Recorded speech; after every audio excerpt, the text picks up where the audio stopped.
Hello, good morning. Welcome to my channel Advik and mom. तर बघा, सकाळची सुरुवात शिवजीच्या दर्शनाने झाली आणि सोबत चहा. मग काय, दिवसाची सुरुवातच छान झाली. त्यानंतर आपल्या सगळ्यांची सकाळची कामे. कालच्या कपड्यांच्या घड्या करायला घेतल्या आणि लगेचच मी ते कबडमध्ये कपडे लावून दिले. जर आपण रोजची कामे रोज केली आणि जेव्हाच्या तेव्हा केली तर जास्त पसारा होत नाही आणि आपल्यालाही त्रास कमी होतो. त्यानंतर मी झाडू लावून घेतला. अद्विक हा झोपलेलाच होता, कारण सध्या त्याचे वॅकेशन चालू आहे आणि त्यामुळे तो भरपूर वेळ झोपतो आणि मीही त्याला झोपू देते. आता लागणारच आहे त्याची स्कूल. त्यानंतर तो उठला. तर मी सकाळनंतर आता डायरेक्ट संध्याकाळचंच दाखवत आहे तुम्हाला. तर मी आज बनवायला घेतल्या बिट्ट्या. त्यासाठी मी 3 वाटी गव्हाचे पीठ घेतले, म्हणजेच आपली कणिक, आणि 2 वाटी रवा घेतला.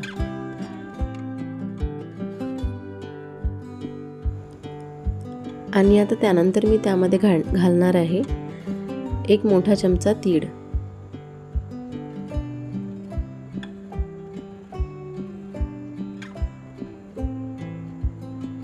त्यानंतर मी त्यामध्ये 1 मोठा चमचा ओवा घालणार आहे बघा.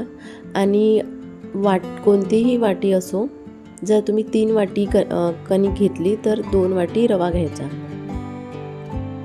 त्यानंतर मी घेणार आहे, जे तुम्हाला धने दिसत आहे, तर त्याची मी मिक्सरमध्ये पूड करून घेतली, अशी जाडसर अशी, आणि ते टाकले 1 वाटी. तुम्ही धन्याचे पूडसुद्धा टाकू शकता, पण जर आपण असे धने घेऊन मिक्सरमधून बारीक करून ते टाकले तर त्याने टेस्ट खूप छान येते. त्यानंतर मी 1 छोटा चमचा त्याच्यामध्ये हळद टाकली. हळद ही ऑप्शनल आहे. त्यानंतर त्याच्यामध्ये मीठ घालायचे. मीठ हे आपण आपल्या चवीनुसार घालायचे. माझा छोटा चमचा होता, त्यामुळे मी 4 चमचे त्याच्यामध्ये मीठ घातले. त्यानंतर मी त्याच्यामध्ये थोडं तेल टाकणार आहे आणि ते पूर्ण असं मिक्स करून घ्यायचं. त्यानंतर मी त्याला पाणी टाकून मळून घेतले. आणि आपण जशी कणिक भिजवतो तसं तेवढं सॉफ्ट न भिजवता थोडं घट्टच भिजवायचं, कारण त्यामध्ये आपण रवा टाकला आहे, तर थोड्या वेळानंतर ते चांगलं मुरल्या जाते. त्यानंतर माझ्याकडे ही अशी चाळणी होती. त्याला तेल लावून मी एका गंजामध्ये पाणी घेऊन त्याच्यावरती बिट्ट्या वाफायसाठी ठेवणार आहे. तर साधारण असा गोळा घेऊन मी तो पूर्ण पोळपाटभर त्याला लाटले. त्यानंतर त्याच्या लेयर्स बनवणार आहे बघा.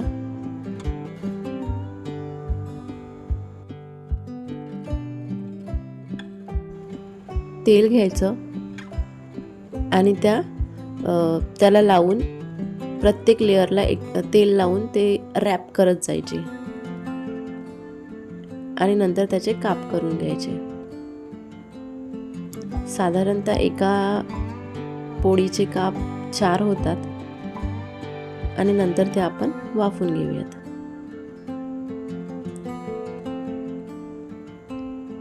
चाळणीवरती ठेवून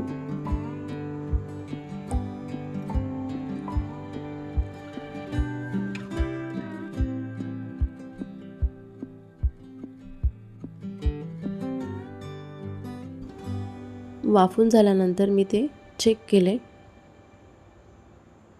आणि ते वाफून झालं, त्याच्यामुळे मी काढून घेतले. असे सर्वच मी वाफून घेणार आहे आणि त्याच्यानंतर आपण तळायला घेऊ. त्यासाठी मी एका कढईमध्ये तेल घेतले आणि पहिले फ्लेम हा हाय होता, त्याच्यानंतर मीडियम फ्लेम करून सर्व बिट्ट्या आपण तळून घेऊयात. ज्याला जशी क्रिस्पीनेस पाहिजे त्यानुसार आपण ते तळून घेऊ शकतो. आम्हाला जास्त क्रिस्पी पाहिजे, त्याच्यामुळे मी जास्त रेड होऊ दिल्या.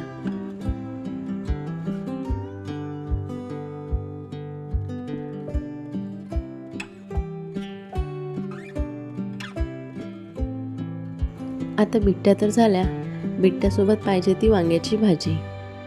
तर चला आता वांग्याची भाजी बनवायला घेऊया. तर त्यासाठी आम्ही घरात तिघे असल्यामुळे मी 1 आलू, त्यानंतर 1 टमाटर, 1 मोठा कांदा आणि 1 छोटा कांदा, बस त्याच्यामध्ये माझी भाजी आमच्या तिघांची भाजी सफिशियंट आहे. तर मिक्सरच्या भांड्यामध्ये मी लसणाच्या कळ्या घेतल्या, त्याच्यामध्ये 1 मिरची घातली आणि त्याच्यामध्येच सांबार कापून घेतल्यानंतर त्याच्यामध्येच मी कांदा घालणार आहे आणि ते मिक्सरमधून ग्राइंड करून घेणार.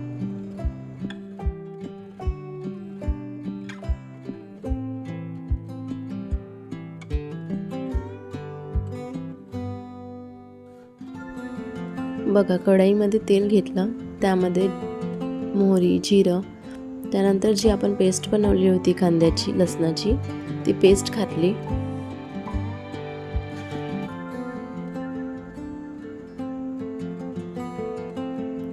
त्यानंतर ते मिक्स करून घेतले. आता त्याच्यामध्ये मी 2.5 चमचे तिखट घातलं, छोटा चमचा, अर्धा चमचा हळद, 2 चमचे मीठ आणि 1 ते 1.5 चमचा कोणताही मसाला, पावभाजी मसाला, गरम मसाला, कोणताही जो अवेलेबल असेल तो, आणि असं त्याला 1 मिनिट असं परतून घ्यायचं. त्यानंतर आपण त्याच्यामध्ये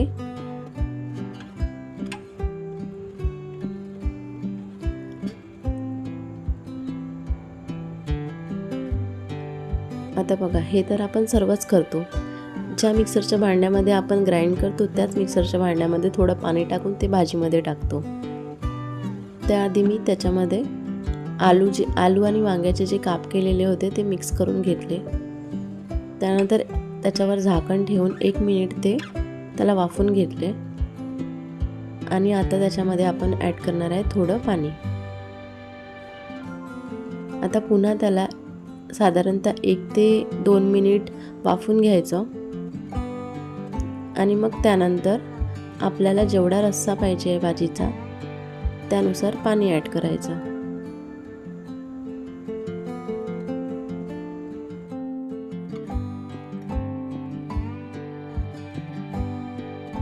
तर ही झाली झणझणीत अशी आपली वांग्याची भाजी तयार आणि बिट्ट्या पण रेडी आहे.